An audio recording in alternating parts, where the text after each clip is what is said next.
We have talked about many things regarding health in the last almost 2 weeks now. Iată că aproape au trecut 2 săptămâni de când am vorbit multe lucruri interesante despre sănătate. And our time together is winding down, unfortunately. Și iată că timpul trece. You've been a wonderful group of people, and I want to thank you. Trebuie să vă mulțumesc, sunteți un grup foarte plăcut de oameni. I just want to tell you what we're going to do in the next several days. Vreau să vă spun ce urmează să facem în următoarele zile. Tonight we're going to start talking about dietary În seara nutrition. aceasta începem să discutăm despre dietă, despre nutriție. Tomorrow night you will not want to miss. Mâine seara însă e foarte important să We're nu going to have a lipsiți. little nutrition game with real food. O să avem un joc de nutriție cu hrana adevărată. And some of you are going to be able to take home some food. Și presupun că unii dintre dumneavoastră veți fi în măsură să duceți acasă exemple sau mostre de hrană. We'll have a lot of fun. O să avem multă bucurie. On Sabbath evening, we're going to,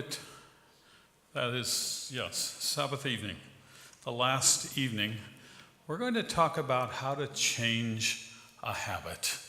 În ultima întâlnire de sâmbătă seara vom discuta cum poate un om să schimbe obiceiurile de viață.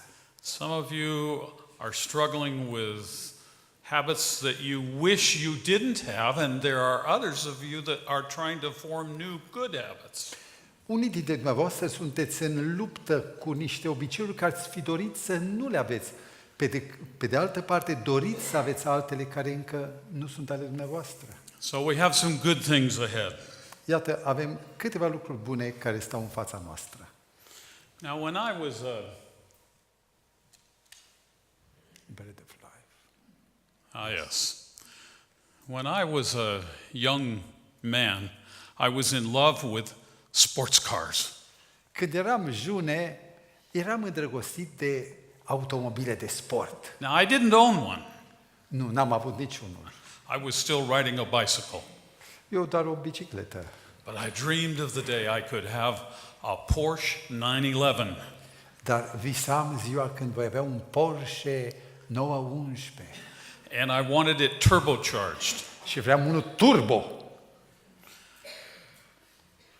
I had an older cousin, Am avut însă un verișor ceva mai în vârstă ca mine, and he was already in his career. era deja om de carieră.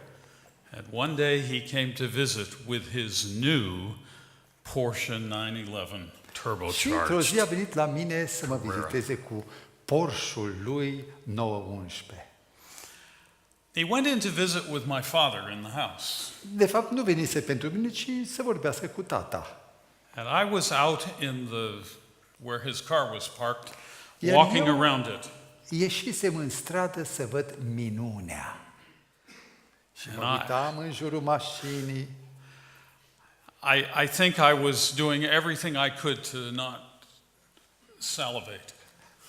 Cred că făceam eforturi să nu salivez. And all of a sudden I realized that my cousin was standing in front of me and holding the keys. Subit mi-am dat seama că verișorul meu stătea în fața mea, ținând cheile în mână. And he said to me, "Take it for a drive." Și mi-a spus, hai, încearcă-o. Now, I had just started driving a few months before.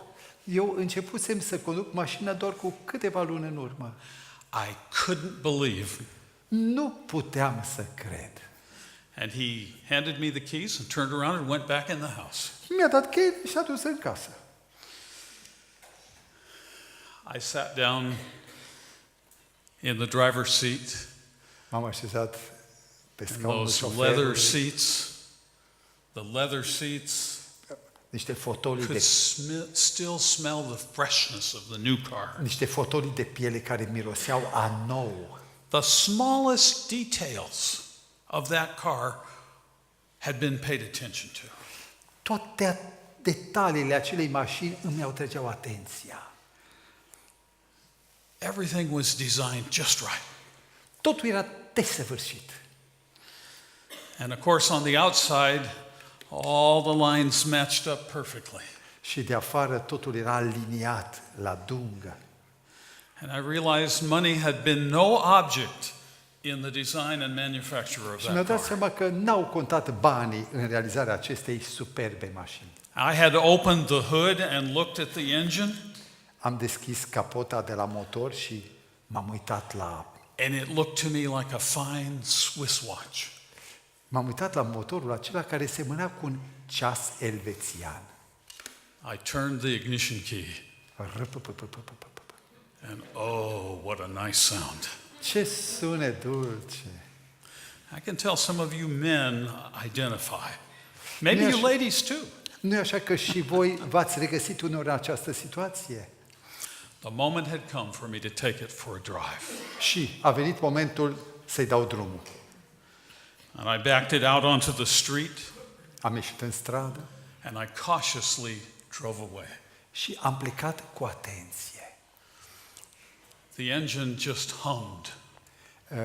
Motorul doar zumzăia. And when I pressed the pedal Și când am right to the apăsat floor, pedala până la fund, it pushed at the back of the seat pushed into my back. m-a durut spatele. And I discovered that even at 100 kilometers an hour, I could make the tire spin. Și mi-a dat seama, chiar și la 100 de kilometri pe oră puteam să mișc roțile mai bine. That car was everything I had dreamed of. Cred că mașina aceea era supremul meu vis. After a few miles of enjoying the drive, După câțiva kilometri, I noticed that the fuel gauge was a bit low. mi-am dat seama că acul indicator de carburant era coborât And so I pulled into the first petrol station. și am intrat la prima pompă de alimentare.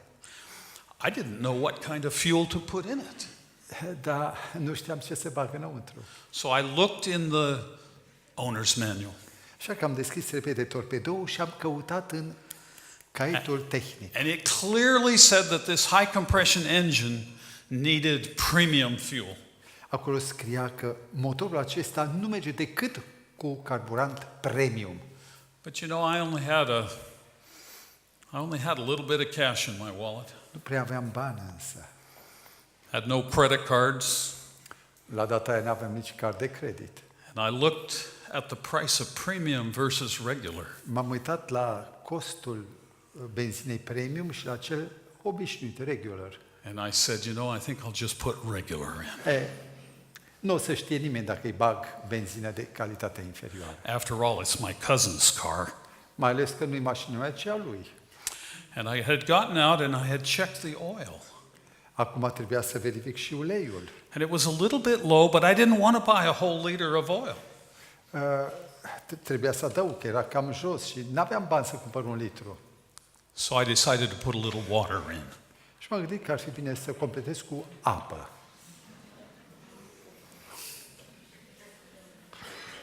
Now that's a bit crazy, isn't it? Nu e așa că e o nebunie ce povestesc?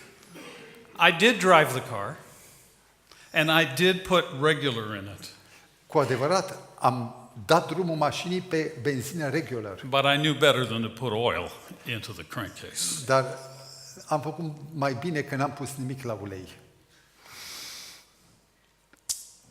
And yet, you and I are each like that beautifully manufactured Porsche. Și tu, semeni perfect cu o mașină desăvârșită Porsche.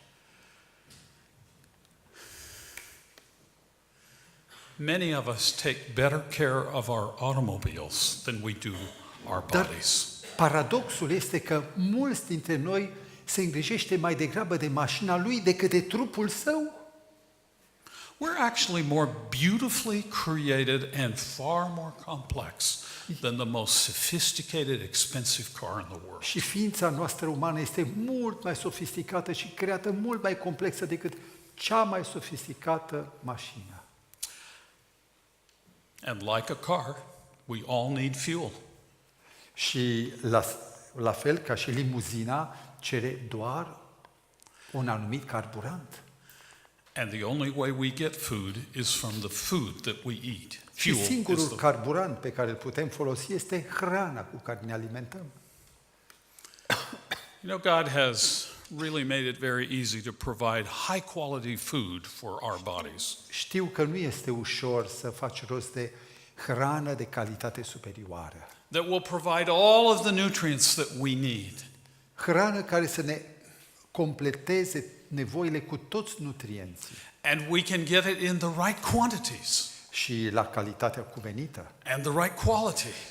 și la cantitatea necesară. Now, sometimes we choose to put regular into the tank. Uneori însă alegem să punem carburant inferior în tank. And then we wonder why the machinery just doesn't work quite right. Și apoi ne mirăm de ce nu merge bine mașina. Just like our automobiles, if we don't take care of them, E they la will fel not ca- service us well. E la fel și cu automobilul. Dacă nu îl hrănim cum trebuie, nici nu ne slujește bine. Too much fuel is also damaging. Prea mult carburant iară strică. And if we get excess of certain nutrients, it can be toxic. Și dacă consumăm unii nutrienți în exces, iar poate fi dăunător. The good news for all of us is that we can access what we need for a good diet, and it's readily available almost every place humans live on this earth. Vestea cea bună e că fiecare om poate să-și procure hrana de calitate care este la îndemână oriunde pe fața pământului. God has created beautiful foods in every part of the world. Și în orice petic al pământului există o hrană specială pentru noi. And when we eat them appropriately, they provide all the vitamins and minerals and the dietary fibers and the phytochemicals that we need. Și dacă ne hrănim corespunzători, vom avea parte de toți nutrienții, de glucide, proteine, minerale, vitamine. And so we can enjoy all of these good things that God has given us. La îndemâna noastră stau toate aceste lucruri bune pe care Dumnezeu ne le dăruiește. The bodybuilding foods that we can consume daily and that provide the richest source of nutrients, the premium fuel, are really plant-based. Interesant este că hrana care ne zidește corporal și care ne oferă nutrienții de cea mai înaltă calitate este hrana vegetală. When we eat a diet that's based primarily on foods from the plants, Atunci când ne hrănim cu hrană provenită din grădină, science today tells us that we have lower risk of cancer. știința ne spune în cazul acesta că avem riscul foarte coborât de cancer We have lower risk of coronary heart disease, și risc redus de boli coronariene, hypertension, stroke, de tensiune arterială înaltă, de accident vascular intestinal diseases, obesity, și alte boli de metabolism. and even weak bones as we get older. Și chiar osteoporoza, risc mic. It's really hard to think about anything about our body that in some degree can't be either helped or hurt by the quality of the diet that we eat. Este important să știi că tot ceea ce avem pe masă fie ne poate ajuta, fie ne poate dăuna. Now I'd invite you to come back to me to the book of Genesis. Haideți să ne întoarcem în cartea We've been Genezei. learning lots of things about what the Bible has to say about our lives. Și să învățăm lucruri importante de ceea ce ne spune Dumnezeu despre stil And de in viață. Genesis 1 we learn that God created humans. În Geneza, capitolul 1, ni se spune că Dumnezeu l-a făcut pe om. On the sixth day of creation, În ziua a șasea as you creațiunii learned the other evening, Adam was created, a fost creat Adam. and then a rib was taken from his side, and Eve was created. Și din coasta lui Adam, el a făcut o femeie, pe Eva. Listen to how God described that again. Iată cum spune Dumnezeu în carte. It's on the screen. Astfel Dumnezeu l-a creat pe om după chipul său, după chipul lui Dumnezeu l-a creat, bărbat și femeie i-a făcut. God created Adam and Eve, Dumnezeu l-a creat pe Adam și pe and Eva then he specified și apoi a specificat a diet for Adam and Eve. pentru amândoi o dietă anume. Listen to what he had to say. Iată, apoi Dumnezeu a zis, v-am dat toate plantele care fac sămânță și care se află pe tot pământul și toți pomii care fac fructe cu sămânță în ele, ca să le aveți pentru hrană tuturor animalelor pământului, tuturor păsărilor cerului, tuturor animalelor mici care mișune pe pământ, care au suflare de viață în ele, le-am dat ca hrană toate plantele verzi. Și așa a și fost.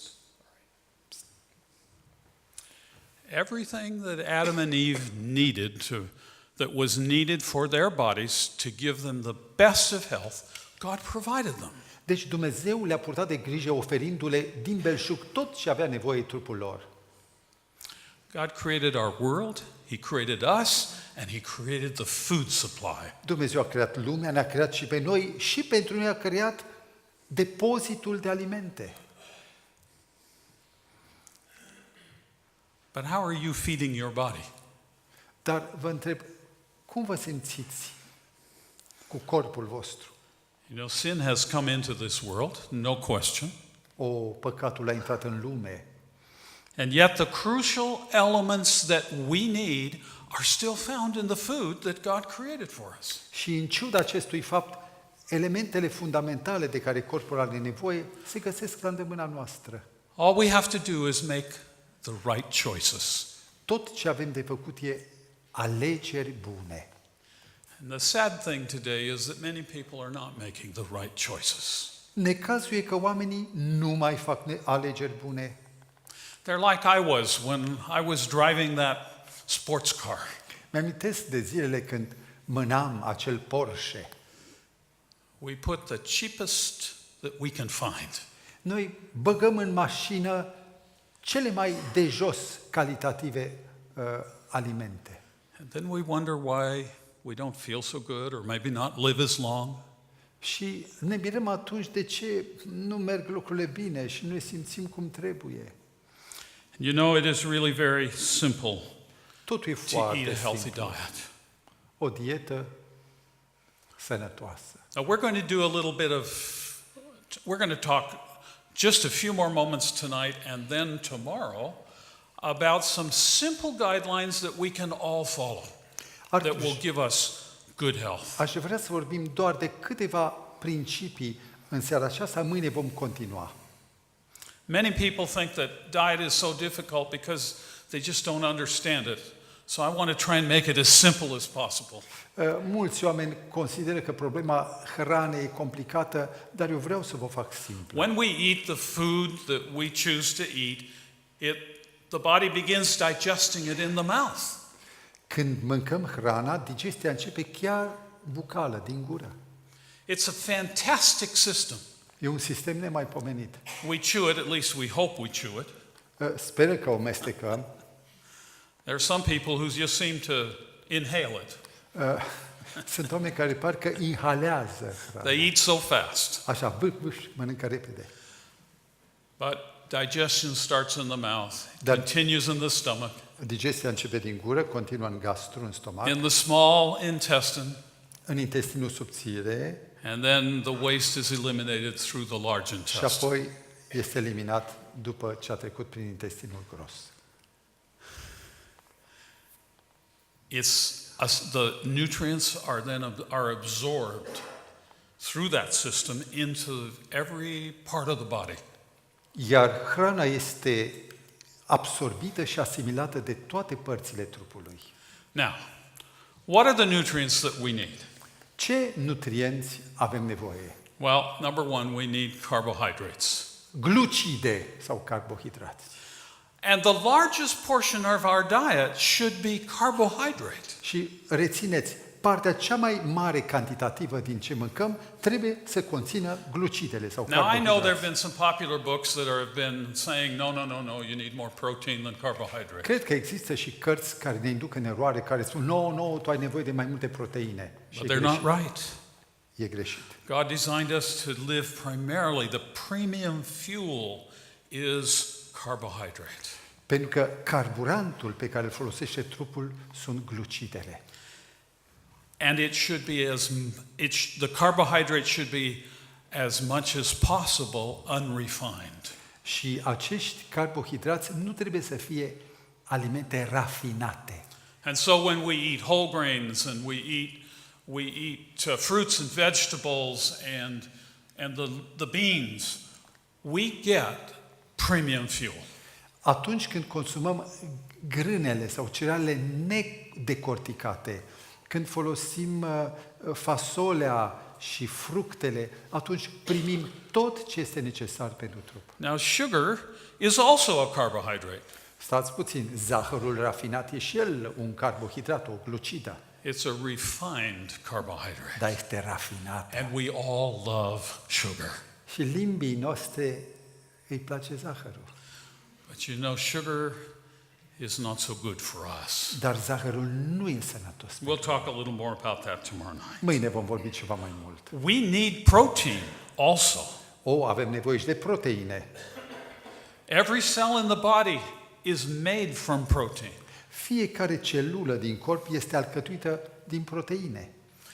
And when we damage cells, we have to repair it. We need protein to Și pe do that. măsură ce celulele se uzează, e nevoie de înlocuirea lor prin proteină. Almost all foods that we eat contain protein, Orice aliment pe care le băgăm în gură conține proteine, except for two: cu excepția două.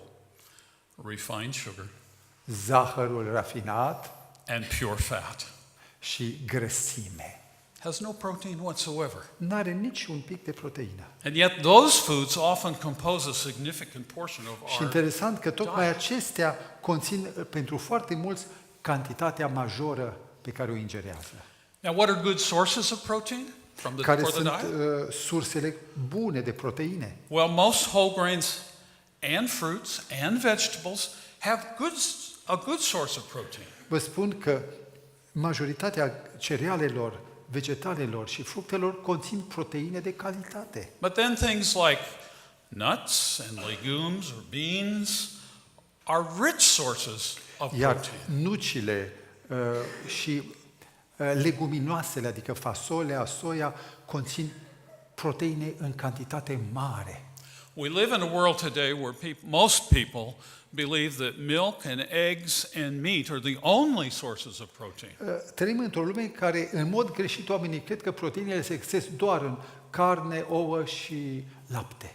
They do contain a lot of protein, Și ele conțin proteini, sigur. but they also contain some components that are not so good for us. Dar pe lângă lucruri bune, conțin și alte lucruri care nu sunt chiar sănătoase. They have unhealthy fats, Au grăsimi saturate, nesănătoase, and they have no dietary fiber, n-au fibre deloc and they don't contain any of the phytonutrients that we now know are protective to our health. și n-are nici acei nutrienți care ne protejează corpul.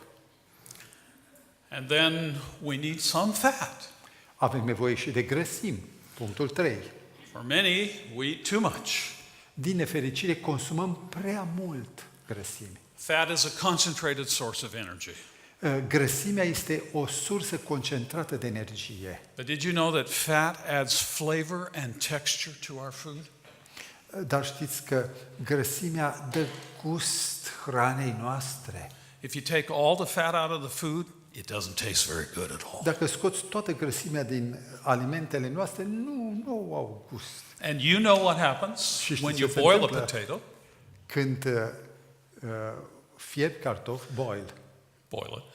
and then you put it in the frying pan and you fry it. Și după aceea le pui în cuptor și le prăjești cu ulei. Which tastes better? E mai bun. See, the fat from the frying enhances the flavor. Pentru că uleiul ars stimulează gustul.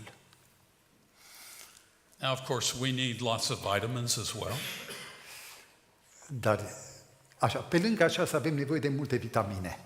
We need our minerals, Avem nevoie de minerale, and we need the antioxidants and phytonutrients. avem nevoie de antioxidanți și de fitonutrienți, fitochimice. These substances protect our bodies. Ele sunt protectoarele corpului. They help prevent getting disease. Ele ne ajută să prevenim bolile. And they are almost exclusively found, not quite, in the plant-based Și foods. ele există aproape exclusiv doar în hrana vegetală. Now, we've run out of time this evening, but Timpul we'll nostru s-a continue scurs, tomorrow dar night. mâine continuăm. But I'd like to ask you this question. Dar v-aș pune următoarea întrebare. Can you think of some food item that you eat often that maybe isn't so good for you? V-ați gândit că ar putea exista pe masa voastră niște alimente pe care le mâncăm cu plăcere des și care ar putea să nu fie sănătoase pentru corp? Or maybe there is something that you know you should be eating more of that is healthy for you. Și poate că sunt alimente care știți că ar trebui să le mâncați mai des, dar pe care le evitați. Diet is a very individual thing. Dieta este o problemă individuală.